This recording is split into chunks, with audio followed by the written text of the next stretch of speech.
Okay, yeah, so we'll just have a quick look at the SnowSpeeder fly through. It's fairly basic, simple assembly. Everything glues together. There's some screws, M3 screws that will obviously hold the skins together. So it's like most of the other builds. Hence, I've not really done instructions per se for this one because it is fairly logical. The bit that perhaps isn't quite as logical is how the canopy goes on. So what I'm going to do is just take you through the canopy just to show you. So the main canopy, I updated the canopy so the the front canopy, which is this piece here, is made up of 4 pieces. So there's a front, there's 2 sides, and there's a top. And effectively what you do is put them together and you just put filament right the way through those holes, glue it together, and then trim the filament off the sides. So that's how the canopy goes together. Really simple in the way it's constructed. So you know it literally just glues together. Now at the back of the canopy, this is where the hinge goes, and what I'm going to do is just show you a cross section of the hinge. So what we've actually got then, the way the mechanism works is we have the front one, which is on a little hinge. The hinge is attached to the rear canopy. Again, filament goes through there to create the hinge, and then using this servo and linkage arm, you can get the servo to open and close this canopy. Now, the rear canopy is the bit that's actually attached to the SnowSpeeder, and this is where I think a lot of people get confused as to how the parts fit together. So in the rear canopy you have a couple of frames. So there's a main frame that bolts into the canopy here that holds the servo. That's fairly straightforward. So there's a couple of bolt holes, you can just about see one there, and then there's another one just if I'm around there which you can see bolts in. So there's 4 screws and that bolts onto the inside.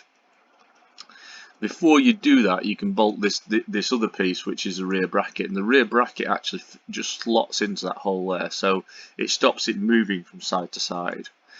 So the way you fit the rear canopy is you slot it in just underneath that curve there, underneath that angle there, slot the bracket into the middle piece of there, and then push it down. Now the bit I think that people also wonder about is the actual canopy clip. And what the canopy clip does is it fits in literally from underneath, it pushes through this hole here and it sits proud. So without the actual canopy in place, I'm just seeing if I can remove the front canopy and a good portion of the rear, and most of the rear canopy. I'll just show you how that sort of sits when everything's been unclipped. It sits like that.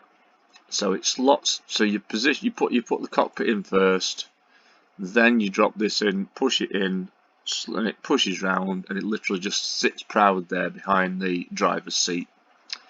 And then when you put the main rear canopy in, what you're doing actually is it's literally push this bracket in, push it down flat. This little clip will move to one side because there's quite a bit of flex in this. And then you just, with the canopy open, you just clip that one over the top of there and it holds the whole assembly inside. The reason I've done that is it gives you very quick and easy access to getting the servo out. There's no visible lines on the outside, and it's a neat kind of solution. If you need to get in there, you just lift the canopy up, unclip that, and the whole thing can come out with the servos connected, so you can get in there for easy maintenance, etc. And that's pretty much it. There's no other real gotchas on the SnowSpeeder, to be honest. I think you've probably seen how it all fits together. The usual suspects of M3 times 10 grub screws, a few M3 screws to hold these in place. I think from memory, typically it's let's just have a quick look. Just see what holes. I think about 10mm these ones, but you can get away with, yeah. So holes, most of the holes I've done I think around about 15mm. So 10 M3 10s will probably get away with it. I've not done a full breakdown and parts listing for the SnowSpeeder skin because it follows basically the same assembly on the other ones. It's pretty straightforward. And there you go. So hopefully that helps everybody with the canopy.